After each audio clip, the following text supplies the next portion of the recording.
Pikiran yang benar membawa kebahagiaan. Di dalam bagian firman Tuhan hari ini kita benar-benar berjalan di dalam kebahagiaan yang menjadi rancangan Tuhan. Kita tahu sejak manusia diciptakan, rancangan Tuhan adalah Adam dan Hawa di sebuah taman yang boleh dikatakan tempat yang paling indah, bahagia. Tuhan merancangkan demikian. Hari ini bagian firman Tuhan ini adalah rangkaian 14 khotbah dari satu seri mendengar suara Tuhan. Kalau kita mendengar baik-baik suara Tuhan, mengikuti baik-baik suara Tuhan, sebenarnya kita seperti pohon yang ditanam di tepi aliran air, yang akarnya merambat sampai ke batang-batang air, yang daunnya tidak layu, berbuah pada musimnya. Apa saja nih perbuat berhasil. Karena itu mari kita mengetahui dengan jelas apa yang Tuhan kehendaki dalam cara kita berpikir. Filipi pasal 4 ayat 8. Di dalam 4 khotbah saya yang terakhir, khotbah yang pertama membahas Filipi pasal 4 ayat 4. Khotbah yang kedua dan ketiga berbicara tentang Filipi pasal 4 ayat 6. Khotbah yang keempat ini Filipi pasal 4 ayat 8. Firman Tuhan berbunyi demikian. Jadi akhirnya, saudara-saudara, semua yang benar, semua yang mulia, semua yang adil, semua yang suci, semua yang manis, semua yang sedap didengar, semua yang disebut kebajikan dan patut dipuji, pikirkanlah semua itu. Rasul Paulus boleh ada di penjara secara jasmani, tapi pikirannya, hatinya tidak dipenjara oleh tempat tersebut. Rasul Paulus boleh mengalami kebencian dari bangsanya sendiri yang memberikan laporan palsu, memberikan dia jebakan yang membuat dia dipenjara. Mereka merancang strategi yang jahat untuk melenyapkan Rasul Paulus. Bagi orang Yahudi yang saat itu belum percaya pada Yesus, Rasul Paulus yang memberitakan tentang Yesus, tentang kabar baik keselamatan di dalam Yesus, mereka terganggu dengan berita tersebut. Mereka mau menghabisi nyawa Rasul Paulus. Mereka memberikan satu harga mati, bahwa Paulus harus mati. Demikian hal ini membuat mereka mengadukan persoalan Paulus, sampai Paulus ditangkap pemerintahan Romawi, dipenjarakan, dibawa sampai kepada sidang, sampai diadili di Roma. Pada saat Paulus mengalami penganiayaan, dianiaya dengan gosip, fitnah, dituduhkan tuduhan-tuduhan palsu oleh kelompok-kelompok yang jahat, Rasul Paulus mengungkapkan mutiara yang membuat kita melihat betapa indahnya kekristenan itu. Lihatlah, dikatakan, dari tempat yang lembab, yang disebut penjara yang gelap, dari tempat yang tidak mungkin melahirkan sesuatu yang indah. Biasanya orang dipenjara oleh karena tuduhan yang sengaja dibuat oleh musuh, dan diketahui orang tersebut akan dendam, akan marah, akan kecewa, akan membalas. Tetapi Rasul Paulus bukanlah bertindak demikian. Dengan sikap yang anggun, dengan respon yang tepat, Paulus berkata dan mengajarkan, semua yang benar, yang mulia, yang adil, suci, sedap, manis, sedap didengar, yang disebut kebajikan, patut dipuji, pikirkanlah semuanya itu. terus memakai kata semua yang mulia. Berapa banyak yang mulia? Nggak terhitung. Seberapa banyak yang adil? Tahukah kita? Tidak ada yang tahu seberapa banyak. Sudahkah kita pernah tahu seberapa banyak hal yang suci yang bisa dilakukan, yang dipikirkan? Yang semua yang manis, semua yang sedap didengar. Mungkin kalau dikumpulkan saja satu hal, semua yang disebut kebajikan, tidak habis kita bisa mempelajari. Dan seumur hidup tidak habis kita lakukan yang disebut kebajikan. Tapi Paulus berkata semua itu. Semua itu. Pertanyaannya, mengapa Paulus memulai dari pikiran? Mari kita coba tanya sama diri kita dulu.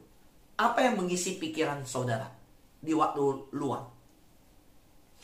Apa yang secara alami saudara pikirkan sepanjang hari? Apa itu? Saudara yang terkasih di dalam Tuhan, Paulus tentu banyak waktu di penjara. Dalam waktu yang dijalani begitu panjang, dalam penantian satu tempat yang namanya penjara, rasanya waktu itu begitu sulit dilalui. Tidak ada fasilitas yang diberikan seperti orang normal yang di luar. Paulus tahanan. Ingat, dia seorang yang siap menanti keputusan yang dia tidak tahu apa yang akan dia terima.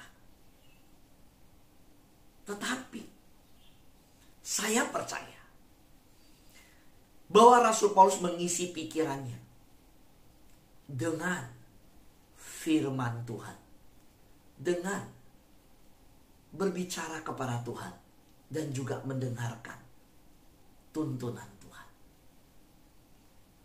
Saudara yang terkasih di dalam Tuhan, semua yang benar, adil, suci, sedap didengar sebelum kebajikan, semua itu ada di dalam Alkitab hari ini. Ada firman Tuhan. Firman Tuhan itulah semua yang disebut kebajikan ada di sana. Rasul Paulus hari ini telah mengungkapkan sebuah rahasia besar bagi saudara dan saya. Betapa kayanya perkataan Tuhan, Allah semesta alam, itu adalah sesuatu kekayaan yang telah diberikan bagi kita setiap anak-anaknya. Mari saudara, hari ini apa yang saudara dan saya harus lakukan? Setiap hari ikuti langkah-langkah yang Tuhan berikan supaya kita bahagia. Ikuti. Jangan beranjak dan menyimpang ke kanan ke kiri. Apa yang Tuhan firmankan, kalau kita taat di dalamnya, seperti Yosua, itu akan memberikan kebahagiaan. Tuhan ketika memimpin Yosua hanya alat yang kelihatan untuk bangsa Israel. Tuhanlah yang memimpin di belakang Yosua. Tuhan berkata, jika engkau hari ini mendengar baik-baik firman-Ku, engkau akan menuju kepada janji-janji-Ku, memberikan tanah Kanaan. Yosua, jangan menyimpang dari firman-Ku yang diberikan kepadamu. Sampaikan ke Israel. Demikian juga hari ini kita Israel rohani. Setiap hari kita sudah punya kebiasaan yang baik, kebiasaan rohani yang tertanam dalam hidup kita. Kebiasaan rohani tiap pagi tertanam dalam firman Tuhan. Mendengar firman Tuhan. Jadilah pelaku firman. Lakukan. Saya percaya orang yang hidup melakukan firman Tuhan, situasinya bisa suram. Dia bisa sedang dalam keadaan diisolasi. Saat dia mendengar firman Tuhan ini, mungkin dalam keadaan yang tidak baik. Tetapi firman yang di hati ini seperti api yang tidak bisa dipadamkan. Menggelorakan semangat. Membuat tulang-tulang yang letih dan lesu menjadi kuat. Karena kita sudah datang pada Tuhan pagi-pagi benar, maka yang letih, lesu, berbeban berat menjadi dikuatkan. Amin. Pasti kita alami kekuatan daripada Tuhan. Karena itu, ingat, ikutin langkah-langkah yang Tuhan berikan. Filipi pasal 4 ayat 6 ayat 4 ayat 6 ayat 8. Selama 4 kali di bagian khotbah yang terakhir saya sampaikan, Tuhan berkata, jangan khawatir tentang apapun. Filipi pasal 4 ayat 4. Berdoalah tentang segala sesuatu. Bersyukurlah kepada Tuhan untuk apapun juga. Filipi pasal 4 ayat 6. Di 2 hal ini. Dan yang terakhir hari ini, pikiran yang benar membawa kebahagiaan. Ayat 8. Langkah-langkah yang dari arsitek kehidupan kita. Siapakah arsitek kehidupan kita? Tuhan. Dia merancang bangunan hidup kita. Dia adalah kepala keluarga kita yang memiliki desain rancangan untuk rumah tangga kita yang bahagia. Ikuti langkah-langkah Tuhan. Jangan menyimpang. Karena dia adalah arsitek dari keluarga bahagia yang kita idamkan. Ikuti arsitek itu. Saudara-saudara yang dikasihi Tuhan, jika kita ingin bahagia, Rasul Paulus mencegah kita jangan isi pikiran saudara dengan kebohongan, dengan sampah, dengan hal-hal yang bukan kebenaran, kehidupan, dan jalannya Tuhan. Isilah pikiran kita dengan hal-hal yang menginspirasi, memotivasi hidup orang. Dan yang membuat kita menjadi orang yang lebih baik lagi. Biarlah ketika kita melihat hidup orang menjadi lebih baik, kita merasa suatu kebahagiaan, sukacita. Mari kita susah ketika melihat orang susah. Mari kita sukacita ketika melihat orang senang. Di dalam keluarga kita punya namanya saudara-saudara. Kita punya namanya keluarga besar. Mungkin itu keponakan, mungkin itu bibi, mungkin itu paman, mungkin itu ayah kita punya keluarga, mama kita punya keluarga. Mungkin semua kita yang jadi saudara sebagai anak. Ingat, lakukan yang terbaik. Saya pernah menonton film tentang kerajaan Tiongkok. Saudara, waktu nonton film itu saya mengelus dada. Waktu mereka di depan Kaisar Pisia, itu mereka ngomong. Waktu mereka di depan Kaisar semua tunduk. Tapi tahu apa yang terjadi? Sang Kaisar berkata, walaupun dengan kekuasaan besar, semua tunduk di depan orang kelihatan hebat. Tapi selesai sidang, selesai rapat di kerajaan, di aula kerajaan yang megah dan besar, Kaisar mengelus dada. Capek, kenapa? Anak-anak saling rebut kuasa. Keluarga kerajaan saling menumpahkan darah. Yang namanya keluarga kerajaan semua menunggu kapan Kaisar akan menunjuk pewaris tahta, putra mahkota. Dan ketika mulai dilihat Kaisar sayang sama satu orang, yang lain mulai menjadikan itu ancaman dan mulai siap-siap membunuh orang tersebut dengan berbagai intrik dan cara, ataupun menjatuhkan supaya Kaisar tidak menjadikan dia putra mahkota. Wah, saudara, kalau nonton film kerajaan, ngeri sekali. Tidak ada yang merancangkan kebaikan buat yang lain. Yang dipikir adalah bagaimana duduk di atas kekuasaan, tahta kerajaan. Bagaimana merebut harta dan tahta itu. Bahkan wanita-wanita di dalam film kerajaan kita tahu kata selir.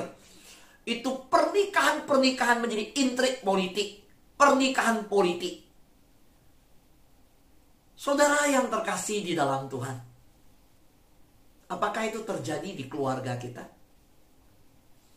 Apakah itu terjadi pada anak-anak kita?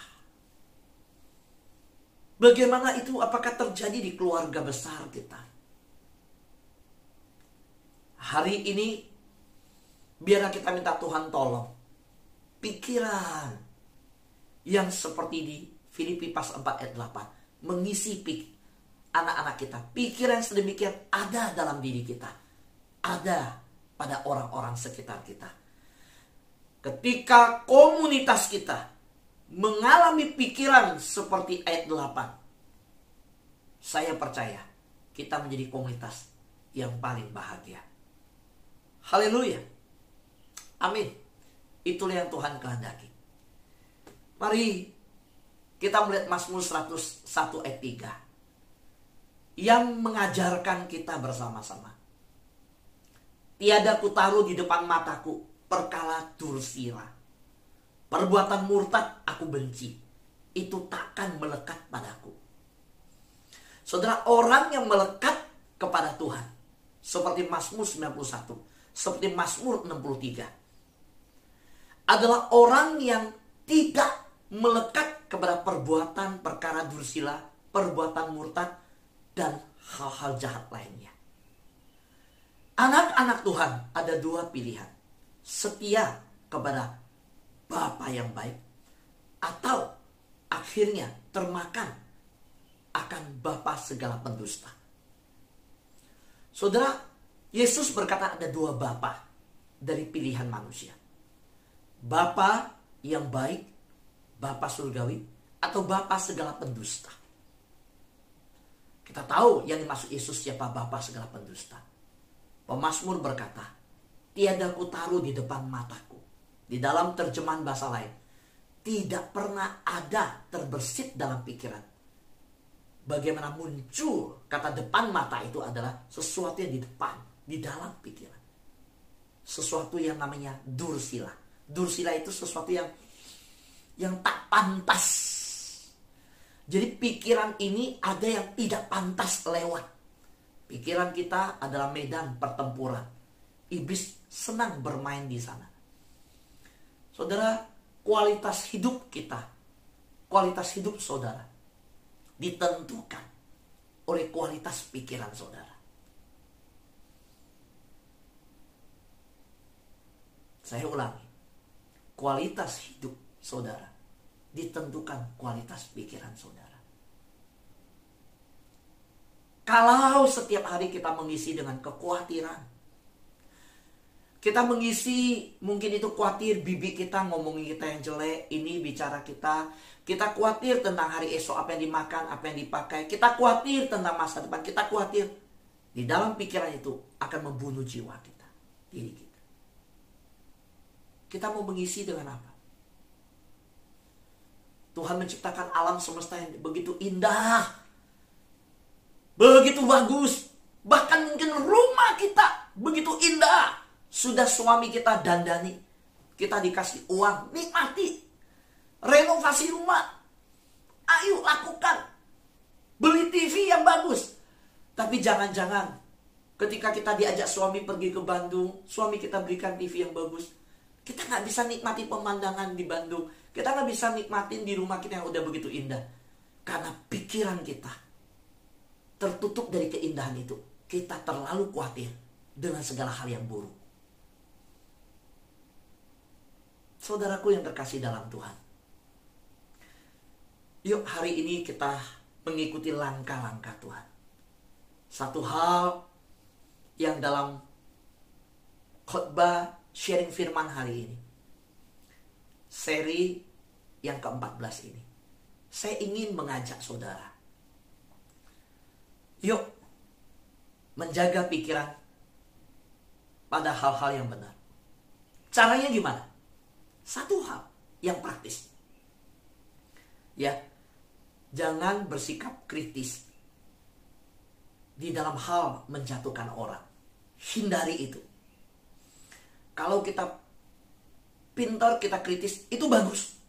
Tapi ketika kritis yang sudah berkaitan dengan pasangan, anak, keluarga, gereja, hamba Tuhan, majelis, sesama, teman, dan itu muncul sesuatu yang, wah, ini bisa menjatuhkan, langsung hentikan. Langsung berhenti.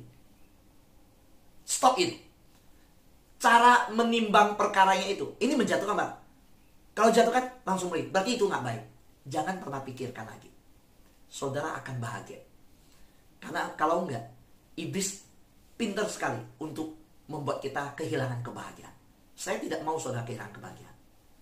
Gini saudara, pikirkan hal-hal yang baik tentang orang lain. Jika tidak dapat memikirkan hal-hal yang baik tentang orang lain, jangan pikirkan itu. Bisa nggak saudara? Bisa nggak kita memikirkan hal-hal yang baik tentang orang lain? Kalau tidak bisa, udah nggak usah pikirkan orang itu. Nggak usah pikirkan hal itu juga. Stop dulu, nggak usah. Saudara yang terkasih dalam Tuhan, mari kita datang sama salib Kristus. Apa yang Kristus lakukan di atas kayu salib? Memikirkan kebaikan saudara dan kebaikan saya waktu di atas kayu salib. Waktu Yesus berlutut di Taman Getsemani, memikirkan kebaikan dunia, kehendak Bapa, dan bukan kehendak diri sendiri. Waktu Yesus merentangkan tangan dalam 7 kalimat di kayu salib, kalimat yang pertama, Bapa ampunilah mereka. Langsung yang dia dahulukan kepentingan orang lain, bukan kepentingan dia. Waktu kita mengingat akan Kristus Yesus, dan ini menjadi kunci daripada kebahagiaan sejati. Kebahagiaan sejati adalah hasil dari memiliki hubungan yang benar dengan Yesus. Jadi kalau ada anak-anak Tuhan yang berkata, saya tidak bahagia dalam hidup ini, jangan-jangan hubungannya dengan Kristus ada masalah. Kalau kita berkata, ini adalah pasangan yang pria yang saya paling cintai, maka saya menikah dengan dia. Kalau kita membangun hubungan suami istri dengan dia, dan kita nggak bahagia, kita sudah disebut suami istri, tapi kita nggak bahagia. Jangan-jangan saudara punya hubungan yang salah. Saudaraku yang terkasih di dalam Tuhan, kebahagiaan sejati adalah hasil dari memiliki hubungan yang benar. Kalau punya hubungan yang benar dengan Yesus, kebahagiaan itu milik saudara dan milik saya. Ingat, langkah-langkah tadi, jangan pernah lepaskan dari Kristus. Jangan pernah lepaskan dari firman, kebenaran, sang kehidupan itu, yaitu Yesus. Tanpa Yesus, sekali lagi, tanpa mengandalkan Yesus, langkah-langkah kebahagiaan kita akan gagal. Saudara dan saya, kita semua ingin keluarga yang bahagia. Kita rindu di dalam sahabat doa.